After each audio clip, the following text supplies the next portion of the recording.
Hospital society रहउची हो ए 60000 खन नबा हो ଭଲ ମଜା କେତେ ବର୍ଷ ए चिंचे तो साउंड ବାଧ୍ୟା ଭଳିଆ ନହେଲେ ना पूरा सांगा दिशा सांगा दिशा ହଁ ଏ ବର୍ଷ ଯେମିତି ଚକାଟକର ଆମର ସେ ମଡର ଯେମିତି କାଟିବ हां से ए एक नंबर साउंड ସେମିତି ମାନେ ଏମିତି ସେମିତି ଆଇଲେ ଆମର ना सेमतिया नो ଭଲ ଦିନ କଣ ଏତେବେଳେ ହେଲାଣି ଗାଡ଼ିଟାକୁ ଷ୍ଟାର୍ଟ କରି ଗପୁଛନ୍ତି। ମାନେ ମେଢ ଆମର ଜିତିବା ଦରକାର जितिया लगा 60000 टन देई ना सेटा तो 60000 टन देई से कोई कंपलसरी मु करू ହେଲା ଆମକୁ ଯୋଉ ଭଳିଆ ଇଏ ହେଲା ମାନେ ଜାଣିଦବ ଯେ ଭାରି ମନ୍ଦିର ହେଲା ना मंदुक सेटा नो ए वर्ष से अधिक पैसा दिया गया आउची बा ଗଣେଶ ପୂଜା ଆମର ଧୁମଧାମିଆ ଦରକାର ଯାହା ହଉଛି ହେଇଯାଉ ଏ ବର୍ଷ ଗଣେଶ ପୂଜା ଏକ ନମ୍ବର ରହିବା ଦରକାର फाइनल तो होई 60000 टन नबो तुम बड़ करियो एतर साउंड तो कंपलसरी ना ଠିକ ଅଛି एतर कथा कोन अछि ଯଦି ନହେଲା ତାହେଲେ ଦେଖାଯିବ କ'ଣ ଅଛି ना देखा जियो किछि नाही से तो पैसा आइछ कंपलसरी या तो हबो एतर कथा कोन ମୁଁ ଭାବୁଛି ମୁଁ ନଗଲେ ବୋଧେ ଗାଡ଼ି ଷ୍ଟାର୍ଟ ବନ୍ଦ କରିବେନି।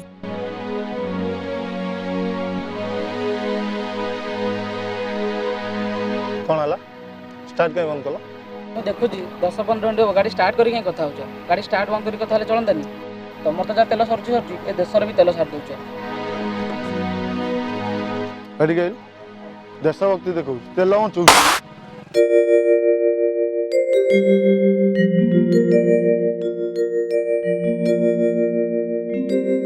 ए बो जीवा भाई आसु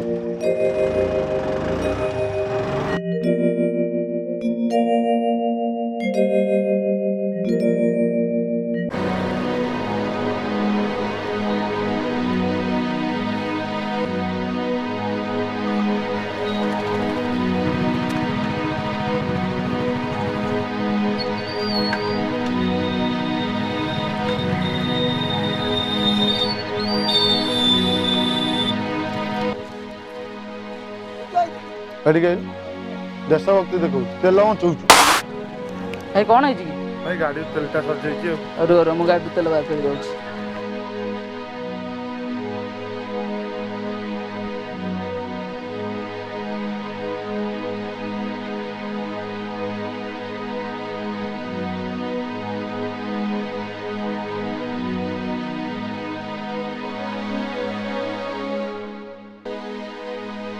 भाई धन्यवाद ଭାଇ ରୁହ ସେଦିନ କଥା ମନେ ଅଛି? ସେଦିନ ଯଦି ଗାଡ଼ି ଷ୍ଟାର୍ଟ ବନ୍ଦ କରି କଥା ହେଇଥାନ୍ତ ଆଜି ତୁମକୁ ଗଡ଼େଇବାକୁ ପଡ଼ିନଥାନ୍ତା। पेट्रोल को सुरक्षा दियंतु भविष्यत वंश रक्षा करंतु।